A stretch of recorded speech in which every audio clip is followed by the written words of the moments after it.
Daniel Lifshitz est à présent en ligne avec nous. Bonsoir Daniel, Erev Tov, Daniel. Bonsoir.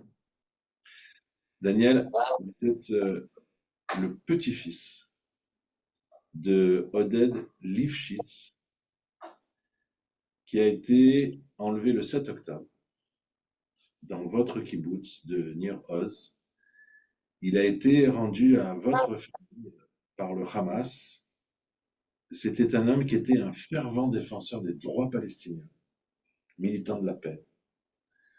Il était journaliste. Il était aussi passionné d'ailleurs de fleurs, de piano, parce qu'il était l'habitant d'un kibbutz. Et pendant plus de 500 jours, il est resté là-bas. On a découvert ensuite qu'il était mort en captivité. Daniel, je crois que vous parlez un petit peu français. Oui, j'importe un peu du français, oui. Oui. C'est pour ça que vous appelez Daniel? C'est le français? Non, non, non, c'est israélien-suédois.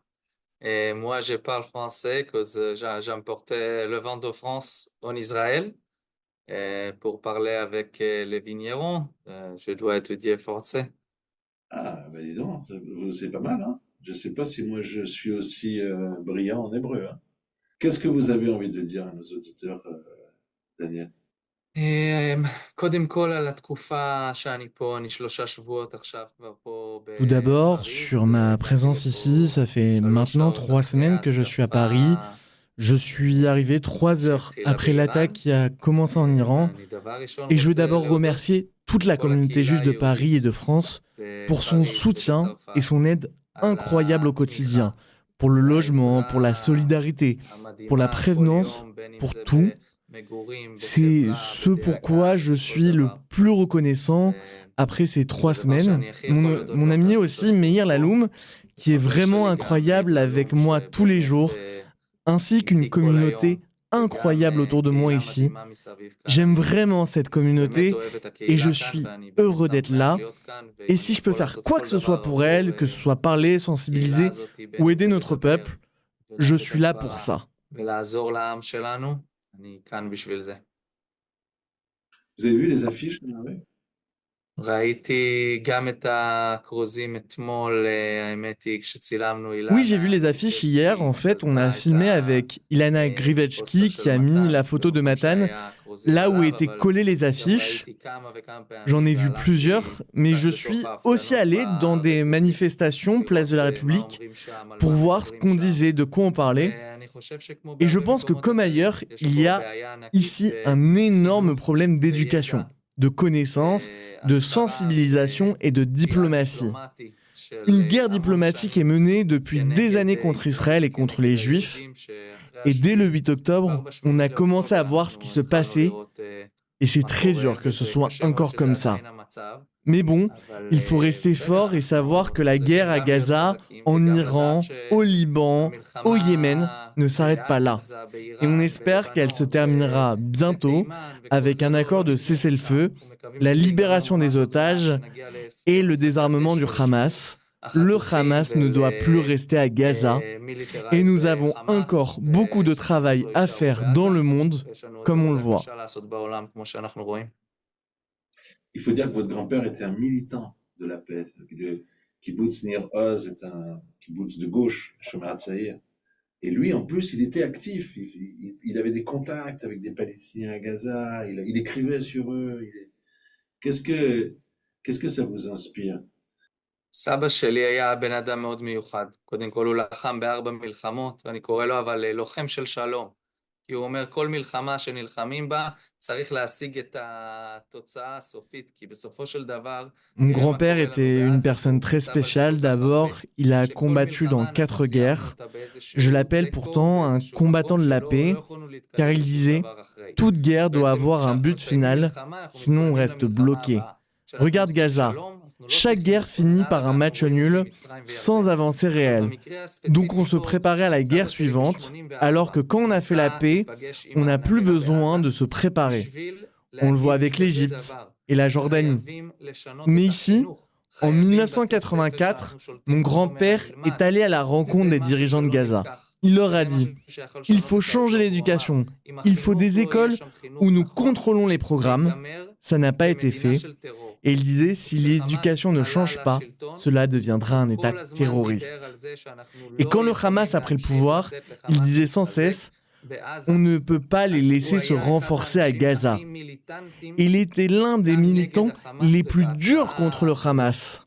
Et pourtant, un homme de paix et de justice. Et c'est une tragédie qu'il ait passé 20 jours vivant en captivité et qu'on ne l'ait pas libéré. Un homme de 85 ans à sa mort. C'est une histoire tellement douloureuse.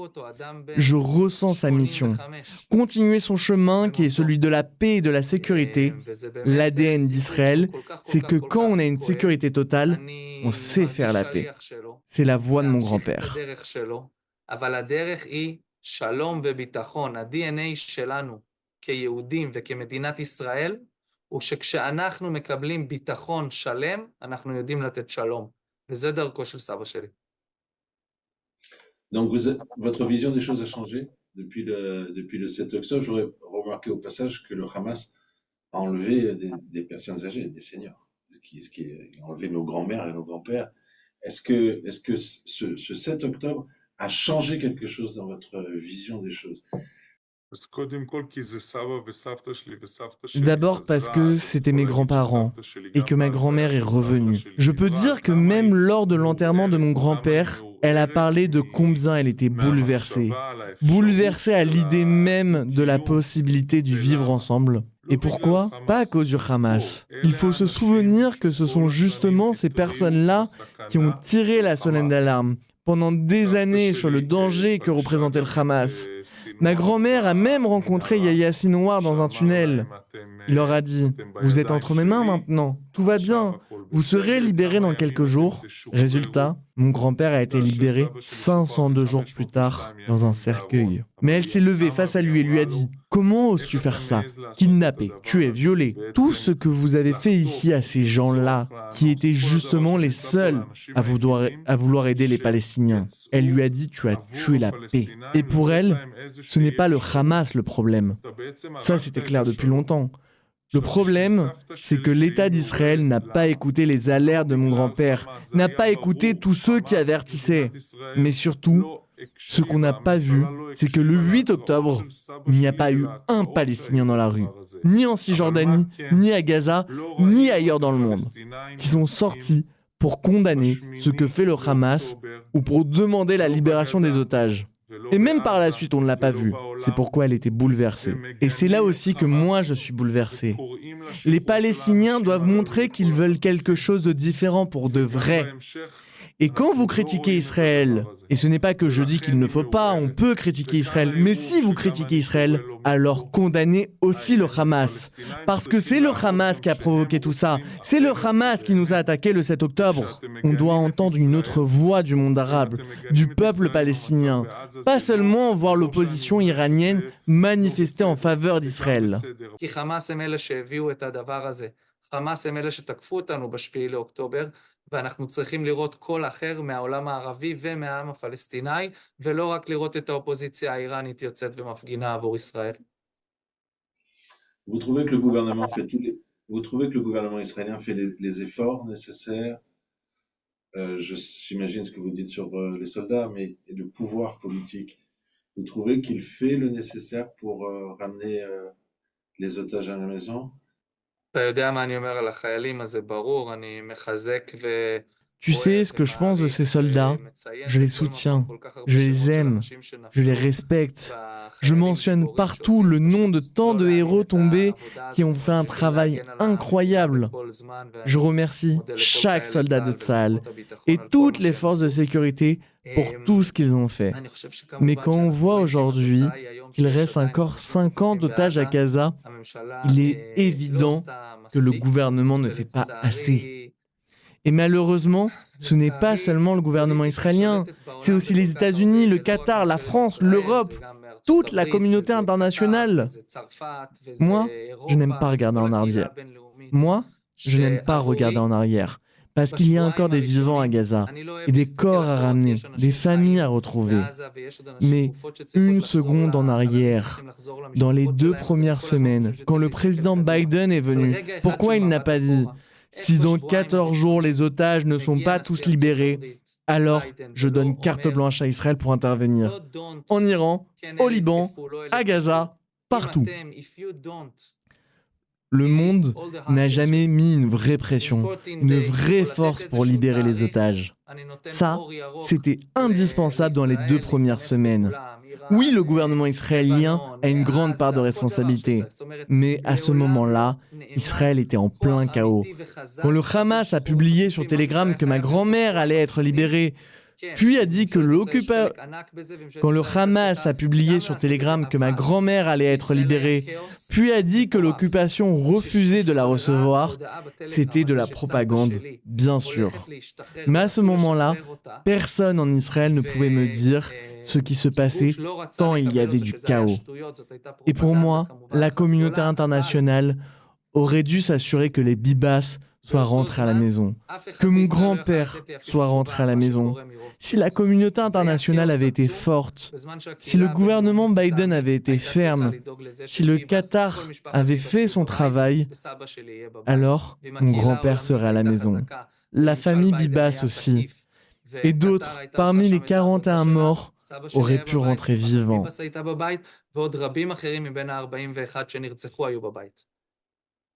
Je crois que votre grand-père a été libéré avec les corps de la famille Bibas, si je ne me trompe pas. Oui, et quand tu dis ça, j'ai des frissons, les larmes montent. Quand ma grand-mère est revenue, c'était fou. Une émotion physique si forte que je pouvais à peine marcher. C'était comme si Dieu avait ramené quelqu'un de l'enfer au paradis. Aucune autre manière de le décrire. Ils étaient en enfer et on les a ramenés au jardin d'Éden. Mais quand mon grand-père a été ramené dans un cercueil, j'ai voulu être là. J'ai attendu au carrefour d'Oréim,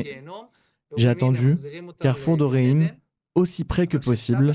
Je me tenais là, avec mon grand drapeau d'Israël, avec l'emblème des otages.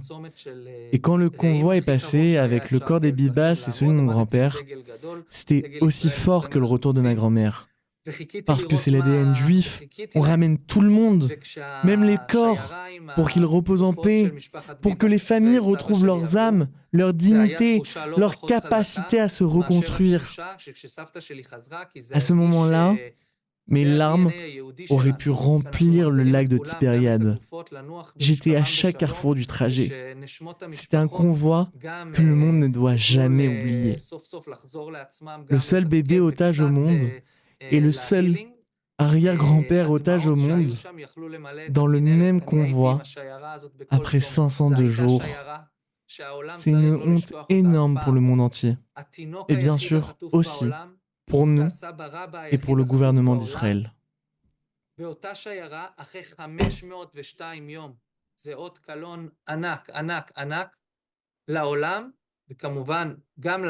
וגם לממשלת ישראל, אבל זה אות קלון ענק לעולם.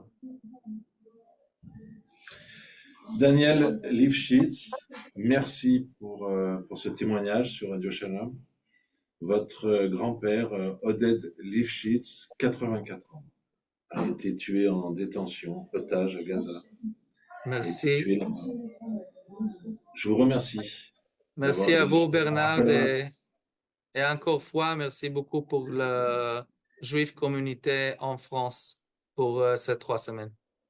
C'est nous qui sommes derrière vous, c'est nous qui vous soutenons, qui pensons aux otages. C'est dans l'autre sens.